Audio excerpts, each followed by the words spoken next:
sesuatu kepada Teteh. Bagaimana pandangan Teteh mengenai kekerasan pada anak usia dini?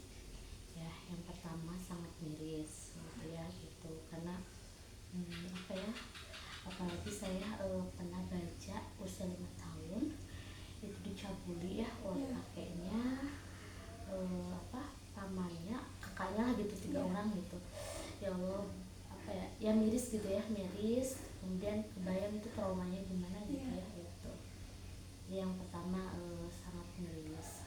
Yang kedua, apa ya, kayaknya ini tuh bukan apa ya, bukan salah keluarga saja gitu, tapi kayaknya kan semuanya gitu, lingkungannya gitu ya, belum juga apa sih, informasi pornografi gitu ya, gitu, belum apa namanya ya, kayak udah sistemik gitu si apa itu teh gitu. Jadi kurang kayak perhatian orang tua gitu ya Teh? Ya, selain kurang perhatian orang tua juga karena orang tuanya bisa disibukkan dengan ekonomi gitu ya.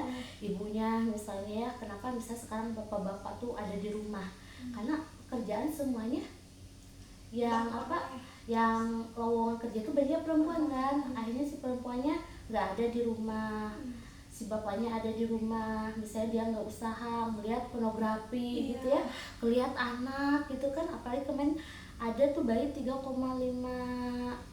tahun, 3 tahun setengah kalau nggak salah, itu dicabuli gitu sama apa ya, sama kakeknya atau sama siapa gitu di keluarga gitu. Jadi ternyata di dalam rumah aja itu udah nggak aman gitu anak-anak tuh gitu, apalagi di luaran sana gitu. Kebanyakannya gitu ya.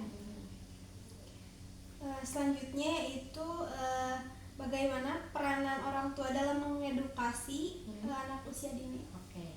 Nah, sebenarnya Islam itu sudah memberikan aturan ya gitu. Misalnya salah satunya kenapa usia 7 tahun harus dipisah ya tidurnya gitu ya. Kemudian kalau misalnya dia mau masuk ke ruang kamar, orang tua tuh harus izin, kita nggak tahu ya gitu. Kemudian apa, dikenalkan batasan aurat laki-laki dan perempuan, dan itu memang kenapa harus dari sejak dini gitu ya, karena ternyata Masya Allah ya, di usia golden age itu informasi itu kan sebenarnya harus sudah ditanamkan gitu.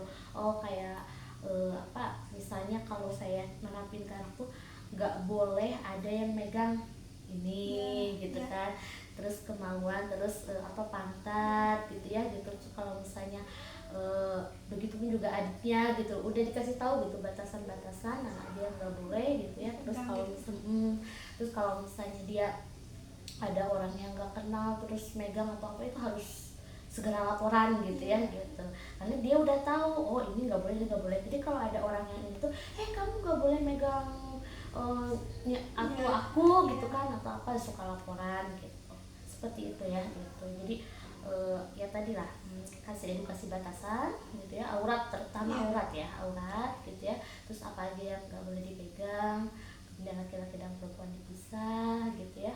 Makanya di dalam Islam Masya Allah ya, rumah itu minimal tuh harus ada 3 kamar gitu ya. Yang pertama itu buat suami istri, yang kedua kamar untuk perempuan, yang ketiga kamar untuk laki-laki. Ya baiknya 4 gitu untuk tamu gitu kan gitu. Nah itu sedetail itulah Islam apa namanya, memberikan aturan gitu. Nah harapannya sih biar tidak terjadi terus ya kasus-kasus dulu gitu, karena sekarang tuh makin miris anak-anak kecil gitu ya, anak-anak kecil yang akhirnya menjadi korban gitu. Nah ini harus gimana gitu. Yang pertama memang harus menumbuhkan ketakwaan individu, yaitu harus dibangun gitu.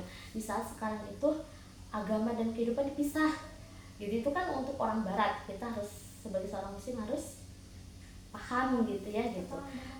Kemudian yang kedua, harus terbentuk lingkungan yang apa, positif dan akhirnya saling apa ya, saling mengingatkan gitu. Jadi ketika akhirnya ada kemaksiatan tuh harus barengan, maksudnya harus menjadi maklumat atau apa ya, pemahaman umum gitu. Oh ternyata apa, megang anak kecil tuh nggak boleh ya, meskipun main-main gitu ya, meskipun main-main gitu. Nah ya itu ya harus ada masyarakat yang memiliki pemahaman gitu. Oh mana itu tuh yang apa ya, yang mengacu ke arah negatif.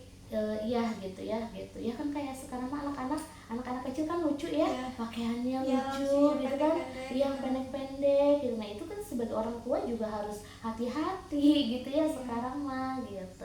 Terus yang ketiga harus ada peran negara, bagaimana negara harus menutup situs-situs porno gitu ya, gitu situs-situs porno, dan akhirnya iklan-iklan pun ya harus harus ditutup gitu, iklan-iklan situs gitu yang sebagainya gitu ya. Insya Allah akan terbentuk dan tidak akan lagi lah terjadi gitu ya seperti pelecehan seksual kepada usia-usia dini gitu.